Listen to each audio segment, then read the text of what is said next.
Alonso s'agace de la supériorité de Mercedes au Brésil. Ah, attention. Fernando qui repasse à l'attaque. J'étais surpris samedi, a déclaré Alonso. Je pense que nous avons tous été surpris qu'un pilote ait 25 places de pénalité en un week-end et gagne quand même la course. Mais c'est comme ça.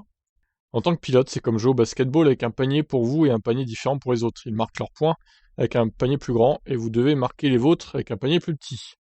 Donc vous perdez toujours. J'ai la chance d'avoir remporté 2 championnats et j'ai été privilégié d'avoir été dans cette position. J'étais aussi chez Toyota en WEC avec ce genre de supériorité avec la voiture. Oui, donc tais-toi, hein, j'ai envie de dire. Mais j'imagine simplement les jeunes enfants qui regardent ce sport et voient une voiture en dépasser 2 autres en ligne droite. Nous ne devons pas leur faire perdre l'espoir qu'ils peuvent être des champions. Oh là là, le moralisateur à 2 balles, non mais sérieusement. Mais ça a toujours été comme ça la Formule 1, qu'est-ce qu'il vient parler là? Non mais il serait chez Mercedes, il dirait pas ça en vrai. C'est incroyable cette mauvaise foi, il m'énerve. Alonso regrette que les pilotes des équipes du milieu de peloton n'aient aucune chance. Nous sommes tous impliqués dans ce sport.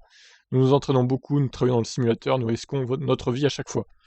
Mais nous avons toujours un tour de retard dans chaque course et nous le savons avant même d'aller au Qatar. C'est vraiment le seul sport dans lequel quelque chose comme ça se produit.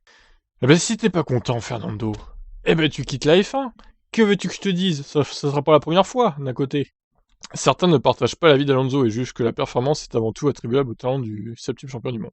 Je ne suis pas d'accord, explique Charles Leclerc. Bien sûr, Lewis a une bonne voiture actuellement, mais je pense qu'il a réussi à aller au-delà de ce que la voiture pouvait donner. Un avis que partage Sainz, qui juge que l'on ne peut pas attribuer la réussite d'Hamilton uniquement à sa voiture, sans toutefois oublier ce paramètre. J'ai vu le débat partout sur les réseaux sociaux. Pourquoi ne parlons-nous pas d'une combinaison des deux? C'est un grand pilote, un pilote avec énormément de talent, dans une voiture qui a réellement été dominante ce week-end. Voilà. Au moins ils sont objectifs chez Ferrari, mais en même temps, Alonso il a tellement le seum là contre Mercedes et Hamilton et il peut pas s'empêcher de les casser à chaque fois. C'est infernal. Ah si la Alpine elle était comme ça aussi rapide, je pense qu'il fermerait bien sa gueule, hein, Alonso là. Quelle mauvaise foi encore une fois. Bon bah je vous laisse réagir. Qu'est-ce que vous en pensez des propos de Fernando Alonso qui tire à boulet rouge sur Mercedes et Hamilton, encore une fois. Ciao.